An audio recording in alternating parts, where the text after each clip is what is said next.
Halo guys, balik lagi ke channel DR Tokyo. Kali ini aku bakal bahas film Korea tahun 2023 yang berjudul Chabak, Night of Murder and Romance. Nah, jadi film ini berkisah tentang sepasang suami istri yang melakukan perjalanan camping di daerah pegunungan. Mereka melakukan itu untuk merayakan ulang tahun pernikahan, tapi naasnya mereka malah mengalami tragedi mengerikan. Jadi tanpa berlama-lama, kita langsung gas aja ke filmnya. Kisah diawali dengan seorang wanita bernama Miu yang berlari ketakutan di hutan pegunungan. Miu berlari karena ia dikejar pria bertopeng, hingga setelah berhasil menjauh, Miu langsung bersembunyi. Nah, sebelum mengalami kejadian mengerikan itu, Miu rupanya didatangi oleh mantan kekasihnya yang bernama Hongbin. Miu yang ingin menjaga perasaan suaminya jelas langsung minta Hongbin pergi. Namun Hongbin minta dibukakan pintu, karena jika tidak, Hongbin mengancam akan memberitahu semua orang bahwa Miu pernah menjalin hubungan terlarang dengan sepupunya sendiri. Jadi intinya Miu pernah pacaran dengan sepupunya sendiri, dan sepupu yang Miu pacari itu ternyata Hongbin. Alasan Hongbin kini mendatangi Miu karena ia mengira Miu masih mencintainya, tapi Miu membantah karena cinta Miu sekarang hanya untuk suaminya. Miu minta Hongbin berhenti mengganggu, tapi Hongbin malah memperhatikan barang-barang Miu. Hongbin menyadari Miu sepertinya akan jalan-jalan, tapi Miu tidak menanggapi dan minta Hongbin cepat pergi. Miu mengancam akan melapor polisi jika Hongbin tidak pergi, tapi Hongbin malah mengungkapkan kekesalannya terhadap Miu dan suaminya. Hongbin sebenarnya ingin sekali membunuh Miu dan suaminya, hingga Miu yang mendengar itu jelas tidak menyangka.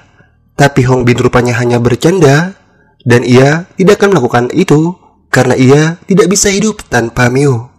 Setelah itu Hongbin pergi, sampai ketika tiba di lift parkiran, Hongbin bertemu suaminya Miu yang bernama Suwon. Suwon pun ingin langsung ke hunian setelah tahu Hongbin baru saja menemui Miu, tapi Hongbin malah mengambil bunga yang Suwon bawa. Suwon jelas minta bunganya dikembalikan, tapi Hongbin malah mengungkit tentang surat email yang sebelumnya Suwon terima dari seseorang. Hongbin mengingatkan Suwon bahwa surat email tersebut berisi rahasianya Miu, hingga Suwon yang mendengar itu jadi terdiam. Suwon kepikiran, tapi ketika tiba di hunian, Suwon berusaha baik-baik saja di hadapan Miu. Miu pun langsung menyuruh Suwon mandi, hingga setelah selesai, Miu langsung membawa kue dan lilin untuk merayakan ulang tahun pernikahan mereka yang pertama. Setelah 1 tahun bersama Suwon, Miu benar-benar bahagia, dan Miu berharap ke depannya kebahagiaan akan terus berada di sisi mereka.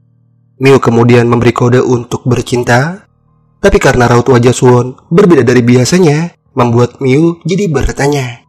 Miu yakin ada sesuatu yang Suwon pikirkan, tapi Suwon yang tidak mau merusak suasana memilih untuk tidak cerita. Suwon pun langsung mencium Miu, hingga suasana malam itu jadi makin romantis. Setelah waktu berlalu, Miu minta izin ke ayahnya untuk merayakan ulang tahun pernikahannya di pegunungan. Miu rupanya berniat camping di mobil bersama Suwon di daerah pegunungan, tapi Suwon yang di mobil kini malah fokus mendengar berita soal gadis yang hilang di daerah pegunungan. Polisi rupanya kini telah menutup kasusnya, tapi polisi juga masih berusaha melakukan penyelidikan karena mereka menduga gadis tersebut sepertinya diculik. Suwon yang tidak ingin Miu mendengar berita itu akhirnya jadi langsung mematikan radio ketika Miu ke mobil. Hingga setelah itu, Suwon dan Miu melakukan perjalanan ke pegunungan. Dalam perjalanan, Miu sebenarnya melihat spanduk tentang gadis yang hilang, tapi Miu tidak terlalu memikirkan. Suwon juga terus melanjutkan perjalanan, sampai ketika tiba di tujuan, Suwon merasa aneh karena tidak menemukan pintu masuk ke jalan pegunungan. Padahal arah navigasi menunjukkan pintu masuknya di sana. Hingga dalam keadaan bingung itu, Suwon dan Miu tiba-tiba dikagetkan oleh pria pembawa sekop. Miu ketakutan, tapi Suwon langsung menanyakan keberadaan pintu masuk jalan pegunungan ke pria sekop itu. Suwon minta ditunjukkan alamatnya, tapi karena pria sekop bersikap aneh, membuat Miu jadi mengajak Suwon untuk cepat pergi. Suwon pun menuruti. Namun pria sekop kembali menggedor kaca mobil Suwon dan minta Suwon agar jangan pergi ke pegunungan. Pria sekop memberitahu Suwon bahwa di sana sangat berbahaya, tapi Suwon tetap memilih melanjutkan perjalanan. Suwon tidak mau mendengarkan karena ia mengira pria Skop mabuk. Tapi Miu justru merasa perkataan pria Skop itu ada benarnya, karena sebelumnya Miu juga melihat spanduk gadis yang hilang di pegunungan. Miu jadi takut, tapi Suwon memastikan mereka akan aman karena pegunungan yang mereka tuju adalah tempat yang sering dikunjungi banyak orang. Setelah itu Suwon berhenti untuk memeriksa barang-barang, dan Miu tiba-tiba mendapat panggilan dari nomor tidak dikenal. Miu yang tidak tenang akhirnya jadi mengabaikan panggilan itu, hingga ketika Suwon melanjutkan perjalanan, Miu jadi teringat kenangan bersama Hongbin. Dulu saat remaja, Hongbin sebenarnya berencana ke Amerika, tapi Hongbin membatalkan rencananya karena ia tidak bisa meninggalkan Miu sendirian. Singkatnya, Suwon dan Miu yang kini tiba di jalan atas pegunungan akhirnya langsung ngecamp sambil menikmati keindahan alam. Melihat seorang fotografer sedang foto membuat mereka jadi ingin berfoto juga, tapi si fotografer tiba-tiba menghampiri dan menawarkan mereka untuk foto di atas mobilnya. Suwon dan Miu pun akhirnya menuruti dengan senang hati, tapi saat Miu baru mulai berpose, si fotografer malah tersinggung karena menyangka Miu terus memperhatikan wajahnya. Keadaan jelas berubah canggung, hingga Miu jadi tak sengaja menjatuhkan tas milik si fotografer yang berisi lensa kamera. Miu yang tak sengaja membuat lensa kamera pecah akhirnya jadi memastikan akan mengganti rugi, tapi si fotografer malah menghancurkan ponsel Miu dan mengecap Miu sombong mentang-mentang orang kaya. Si fotografer yang kesal pun menandai Miu dan setelah itu pergi. Malamnya, seorang penjaga pabrik di dekat jalan pegunungan menghampiri Miu dan Suwon dan menyuruh mereka untuk pulang. Si penjaga mengungkit berita soal gadis yang sebelumnya hilang di daerah itu. Jadi, jika Suwon dan Miu tidak ingin bernasib sama seperti gadis itu, si penjaga minta Miu dan Suwon untuk pulang. Miu pun minta Suwon untuk mengikuti nasihat si penjaga, karena Miu sendiri sebenarnya merasa tidak nyaman berada di daerah itu. Miu tahu Suwon ingin merayakan hari ulang tahun pernikahan mereka, tapi Miu tidak bisa tenang karena dari awal mereka sudah bertemu orang-orang aneh. Jadi Miu menyarankan agar mereka pulang, namun Suwon tetap ingin ngecamp sebab mereka sudah datang jauh-jauh ke daerah itu. Suwon pun merayu Miu agar tenang, hingga mereka akhirnya tidak jadi pulang. Nah, di hutan, gadis yang sebelumnya dinyatakan hilang ternyata kini masih hidup, tapi ia dikejar pria berjubah hitam. Gadis yang bernama Sojin itu sudah terluka parah, hingga ketika sudah tidak sanggup berlari lagi, Sojin jadi memohon agar pria berjubah hitam tidak membunuhnya. Sojin berjanji tidak akan berbohong lagi, tapi pria berjubah hitam malah langsung menusuk perut Sojin dengan sekop sampai Sojin meninggal.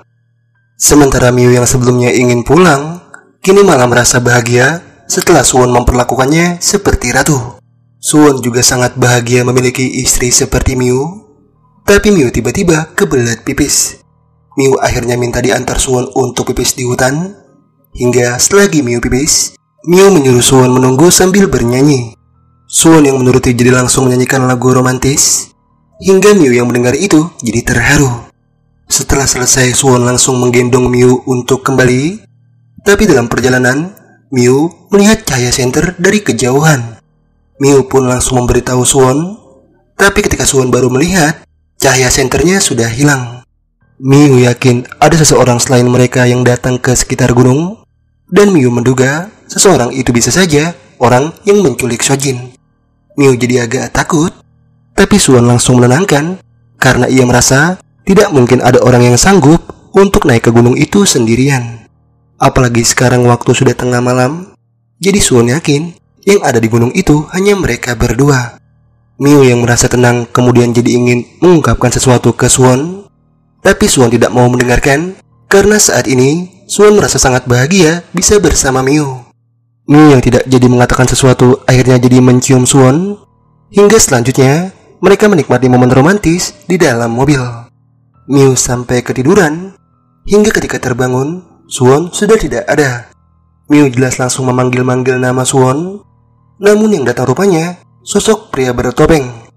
Miu yang melihat pria bertopeng membawa pisau jelas ketakutan. Sampai saat Miu ingin kabur, pria bertopeng langsung mencekik Miu. Suwon yang baru kembali tentu berusaha menolong Miu, tapi pria bertopeng langsung menusuk Suwon. Suwon dan Miu yang sudah tidak berdaya kemudian langsung disekap, hingga setelah itu pria bertopeng langsung menghabisi Suwon tepat di hadapan Miu.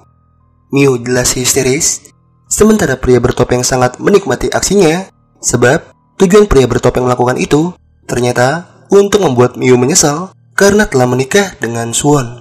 Pria bertopeng sangat senang melihat Miu menderita, hingga Miu yang sudah tidak bisa menjauh akhirnya langsung ditumbuk batu. Setelah melukai Miu, pria bertopeng langsung pergi, hingga Miu yang setelah itu tersadar langsung buru-buru melepaskan diri. Pria bertopeng yang baru kembali pun langsung mengejar Miu, tapi Miu langsung kabur ke arah hutan seperti di adegan di awal film. Setelah berhasil menjauh, Miu langsung bersembunyi, tapi naasnya Miu malah terjatuh sampai kepalanya terbentur batu. Pria bertopeng yang gagal mengejar Miu akhirnya jadi berteriak, sampai teriakan itu didengar oleh pria sekop yang kini sedang menggali lubang. Miu yang setelah itu tersadar akhirnya bangkit dan lanjut bersembunyi, tapi ternyata pria bertopeng muncul di belakangnya. Miu yang tidak bisa apa-apa akhirnya langsung ingin dihabisi oleh pria bertopeng, tapi untungnya pria sekop datang menggagalkan aksi pria bertopeng. Pria bertopeng yang kesal pun akhirnya jadi berduel dengan pria sekop, hingga Miu langsung memanfaatkan kesempatan itu untuk bersembunyi ke dalam pabrik. Setelah itu Miu langsung mencari telepon untuk menghubungi bantuan, tapi karena pria bertopeng datang, Miu jadi bersembunyi di kolong meja. Miu mengambil pengharum ruangan dan korek, hingga ketika pria bertopeng muncul di hadapannya, Miu langsung menyemprotkan api ke wajah pria bertopeng. Setelah itu Miu langsung kabur ke atap pabrik, sementara pria bertopeng menjerit kepanasan karena wajahnya melepuh.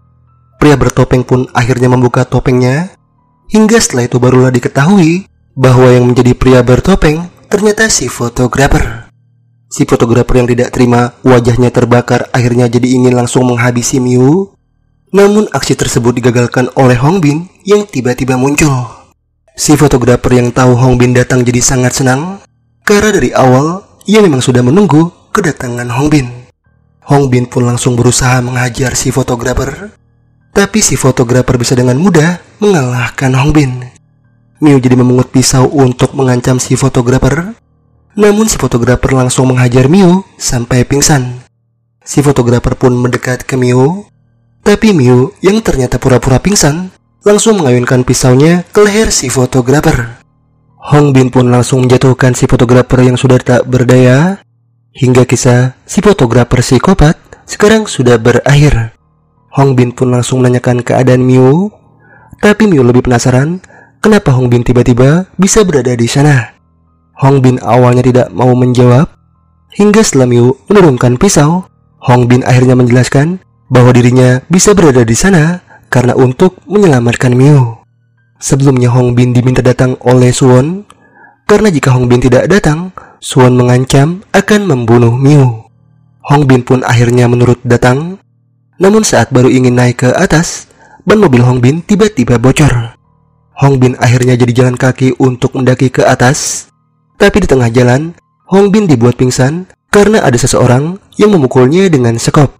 Ketika tersadar, Hongbin tiba-tiba sudah berada di tengah hutan, hingga setelah itu, Hongbin langsung buru-buru kembali mendaki untuk menyelamatkan Miu. Hongbin pun langsung meyakinkan Miu bahwa Suwonlah yang menjadi dalang di balik peristiwa yang menimpa mereka, tapi Miu tidak percaya. Miu lebih percaya Hongbinlah yang menjadi dalangnya, karena Suwon yang Hongbin tuduh sebagai dalang sebelumnya sudah dibunuh oleh si fotografer. Hongbin yang mendengar itu sempat tidak percaya, tapi Miu sangat yakin bahwa Hongbinlah yang menyuruh si fotografer untuk membunuh Suwon. Hongbin yang mendengar itu jelas kecewa, karena ia yang sudah rela berdarah-darah untuk menyelamatkan Miu malah dituduh menjadi dalang di balik tragedi yang menimpa Miu.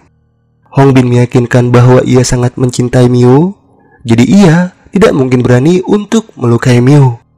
Hongbin pun memeluk Miu agar Miu percaya dengan ketulusannya, tapi Miu mengaku tidak pernah mencintai Hongbin. Hongbin jadi bersimpu dan rela melakukan apa saja agar Miu percaya, hingga Miu jadi langsung minta Hongbin untuk mati.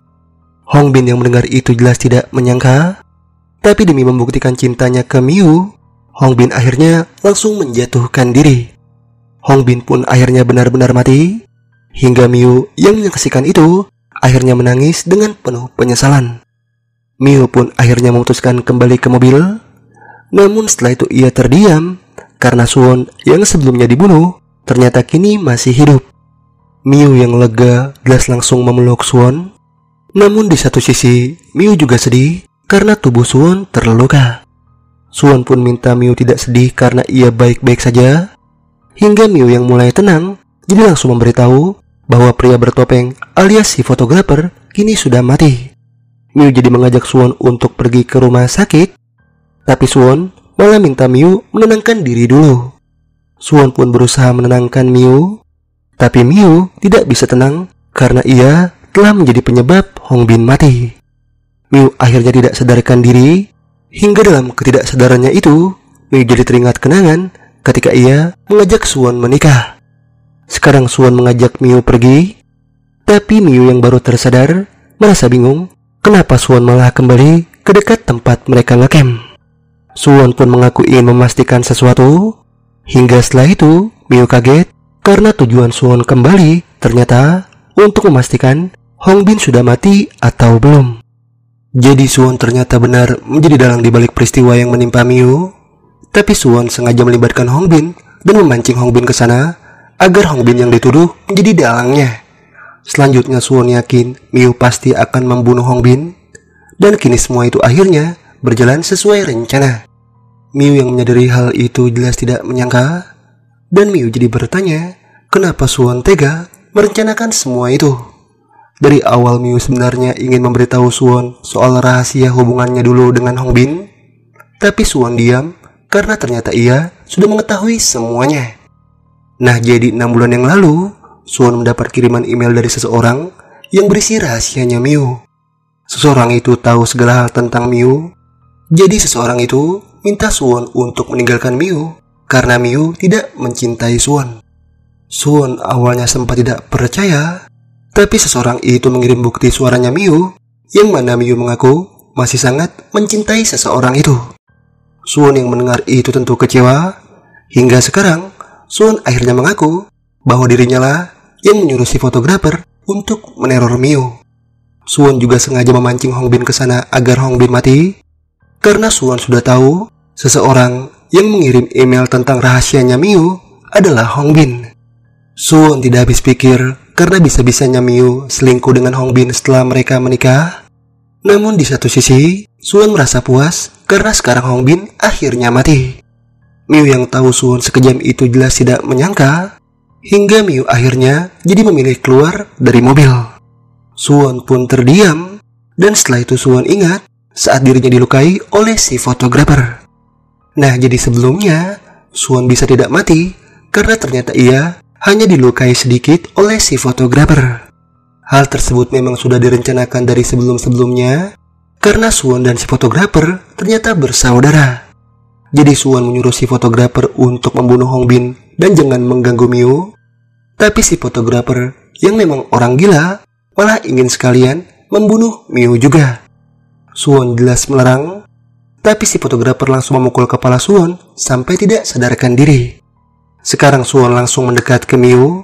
Dan Miu langsung bertanya kenapa Suwon tidak cerita setelah mengetahui hubungan Miu dengan Hongbin.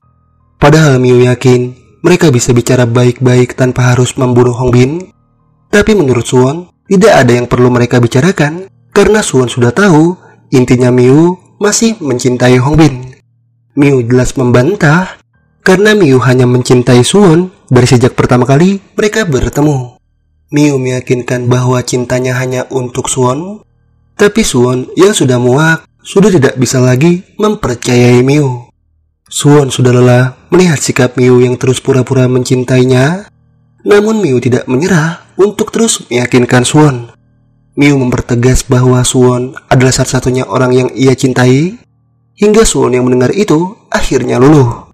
Mereka pun akhirnya berpelukan dalam perasaan haru. Sampai setelah itu hubungan mereka kembali baik-baik saja. Miu pun langsung mengajak Suwon pergi. Tapi rasa bersalah karena menjadi penyebab Hongbin mati masih terus terlintas di benak Miu. Miu yakin semua itu pasti termasuk rencana Suwon. Hingga Suwon yang mendengar itu jadi tertunduk merasa bersalah. Suwon pun ingin minta maaf, tapi keberadaan Miu tiba-tiba sudah hilang dari pandangan Suwon. Miu rupanya jatuh ke lubang yang dibuat oleh pria Skop, dan di sana Miu sempat terdiam lama karena mayat Sojin tiba-tiba berada di hadapannya. Miu jelas ketakutan, hingga setelah keluar dari lubang itu, Miu langsung bertemu pria Skop. Pria Skop pun tiba-tiba kesal karena dari awal ia sudah memperingati Miu dan Suwon untuk jangan datang ke tempat tersebut. Miu yang ngeyel akhirnya membuat pria Skop ingin mendekat, tapi pria Skop malah ketakutan sendiri karena Miu tiba-tiba berubah menjadi Sojin. Pria Skop gemetar melihat mayat Sojin karena orang yang sebelumnya membunuh Sojin ternyata pria Skop. Suwon yang datang pun langsung berusaha menjauhkan pria Skop dari Miu, tapi pria Skop berontak dan langsung mencekik Suwon. Miu pun langsung menimpa kepala pria Skop dengan batu, hingga membuat pria Skop kembali berhalusinasi dan membayangkan Miu sebagai Sojin. Pria Skop yang merasa bersalah karena telah membunuh Sojin akhirnya jadi mendekat, hingga Miu yang takut jelas berontak. Suwon pun langsung melukai kaki pria Skop, membuat pria Skop jadi makin kesal. Pria Skop jadi ingin langsung mengayunkan sekopnya, tapi hal itu terhenti karena Miu tiba-tiba mengakui dirinya sebagai Sojin. Pria Skop pun akhirnya teralihkan, dan di kesempatan itu, Suwon langsung melemparkan kunci mobil ke arah Miu. Suwon menyuruh Miu untuk cepat pergi, tapi Miu yang sudah mengaku sebagai Sojin ingin lebih dulu meluluhkan pria Skop dengan kata-kata cinta. Pria Skop yang membayangkan Miu sebagai Sojin akhirnya terperdaya, namun pria Skop tetap ingin Sojin mati. Miu pun jadi langsung kabur ke mobil, sementara Suwon berusaha menghalangi pria Skop agar tidak mengejar Miu. Tapi Suwon langsung dipukul, hingga setelah itu pria Skop langsung mendekat ke Miu. Miu jadi histeris karena mobilnya tidak mau menyala. Namun dalam penglihatan pria Skop malah membayangkan Sojin yang sedang tertawa. Pria Skop akhirnya jadi makin murka, tapi setelah itu pria Skop terjatuh karena Miu berhasil menghidupkan mobilnya. Miu yang tanpa pikir panjang akhirnya langsung menabrak pria Skop, hingga kisah orang gila seperti pria Skop kini sudah berakhir. Suwon yang masih selamat pun langsung mendekat ke Miu, hingga tangisan dengan perasaan yang campur aduk akhirnya pecah. Setelah melewati semua itu, mereka akhirnya bisa kembali dengan selamat, dan kisah perjalanan camping romantis yang berujung tragis kini akhirnya habis. Jadi itulah seluruh alur film Cabak Night of Murder and Romance 2023. Terima kasih buat yang sudah menonton. Mohon maaf jika ada kesalahan dan kekurangan dalam video ini.